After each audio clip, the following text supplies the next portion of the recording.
Bonjour, ceci est la quatrième suggestion cinéphile de l'Odyssée. D'abord, excusez-moi pour cette ceinture, mais je tiens à dire que l'Odyssée, ayant retrouvé 250 masques, en les déposant à une pharmacie, eh bien, parfois on se fait un tour de rat et on se bloque le dos.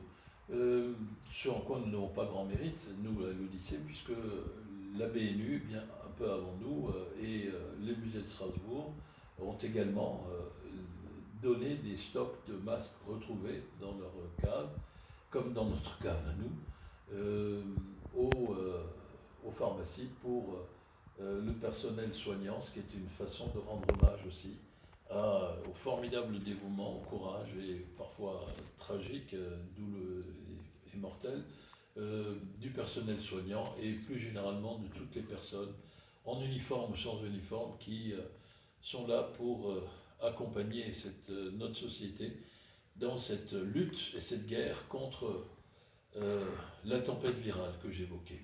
Aujourd'hui, je voudrais maintenant vous parler d'un autre film, La traversée de Paris, de Claude Autant-Lara. Alors, les périodes de problèmes, de tourmente pour une société, nous montrent systématiquement que l'être humain est capable du pire comme du meilleur. Le meilleur, on le voit avec le dévouement aujourd'hui de tous les personnels qui luttent pour nous aider contre le virus. Le pire, c'est ceux qui essayent d'en profiter, qui pensent que c'est uniquement une solution individuelle, égoïste, cynique, qui est la solution, alors qu'il est évident que ce n'est certainement pas en se piétinant les uns les autres, en se manquant de solidarité civique les uns vis-à-vis des autres, que l'on peut s'en sortir. Ce qui est important, c'est que la population d'un pays ne soit pas simplement une multitude consumériste confrontée à des gestes et des comportements égoïstes, mais soit un peuple, c'est-à-dire un ensemble de personnes très différentes, mais soudées par l'adhésion à des valeurs communes, liberté, égalité, fraternité, solidarité, et que c'est ça qui fait la grandeur d'un peuple, des peuples, et qui nous permet d'échapper au pire dont nous sommes malheureusement tous potentiellement capables. Alors, ce film, La traversée de Paris, il est une illustration qui nous rappelle cela, à contrario, parce que l'univers tracé par ce film, eh bien, c'est la période du Paris de l'occupation, avec son cortège de trafic, de marché noir, d'égoïsme abject et cynique. Le film lui-même, il est l'adaptation d'un roman écrit en 1947 par Marcel Aimé, La traversée de Paris. Claude Autant-Lara va adapter le scénario avec l'aide de ses deux complices que sont Orange et Bost, et en prenant cependant certaines libertés par rapport au roman d'origine.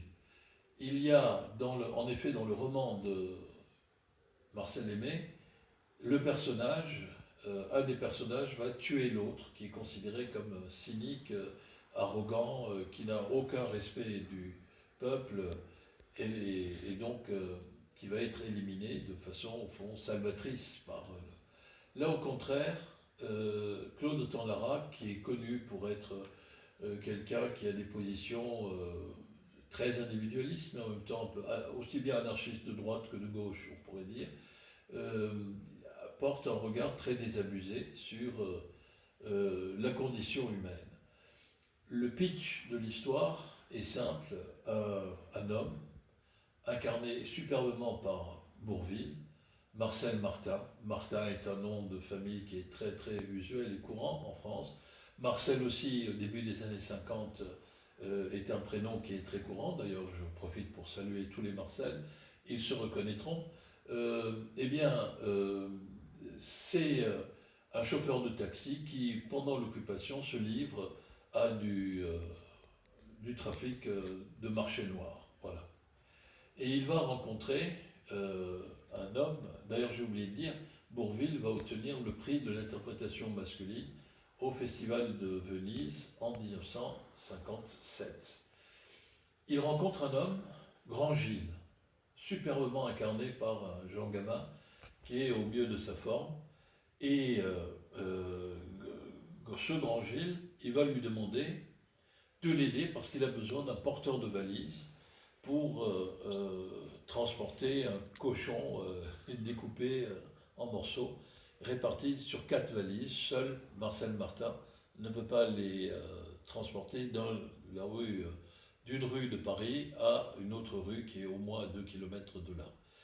Il y a aussi pour Louis de Funès qui joue le trafiquant Jean Bier, qui est assez extraordinaire. Et tous ces 3 grands acteurs, Bourvil, Gabin et De Funès, sont vraiment utilisés à contre-emploi parce qu'ils jouent des gens qui sont méchants, qui sont, pour ce qui concerne Jean Bier, qui sont médiocres, mesquins, et où c'est la part la moins bonne de l'être humain qui affleure et se développe au grand jour sous nos yeux de spectateurs. Le film est en noir et blanc, avec une photographie qui est extraordinaire, tournée en studio, les studios de Joinville, et il nous montre au fond un univers à l'horizon bouché du point de vue de tout ce qui concerne les valeurs de la République française, égalité, fraternité, solidarité, etc. Et ce faisant, Claude Autant-Lara profite de cette histoire pour faire un bilan, au fond. C'est la première fois, à ma connaissance, de façon aussi parfaite, que dans un film français, il y a un bilan des petites médiocrités ou grandes médiocrités individuelles et collectives dans lesquelles a basculé une grande partie, significative en tout cas, de la population française pendant l'occupation. C'est un film qui est porté par une rage lucide, comme une gifle, et qui mérite d'être vu par ces temps tourmentés pour que nous aussi, nous ne basculions pas dans ces médiocrités. Quelqu'un qui a beaucoup critiqué le cinéma Qualité France, François Truffaut, en 1956, avait écrit un article qui était dans le cahier du cinéma, qui était extraordinaire, puisqu'il vantait les mérites de ce film qu'il trouvait prodigieux, et qui parlait, au fond, de la manière la plus pertinente qui puisse être de la société française durant ces temps durs de l'occupation où la collectivité et les individus étaient confrontés à un examen, celui d'être à la hauteur de leur dimension d'êtres humains dignes et capables de se respecter eux-mêmes et donc aussi de respecter les autres.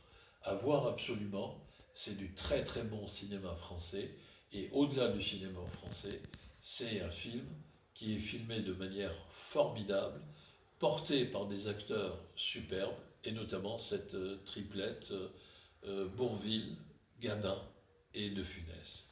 À très bientôt.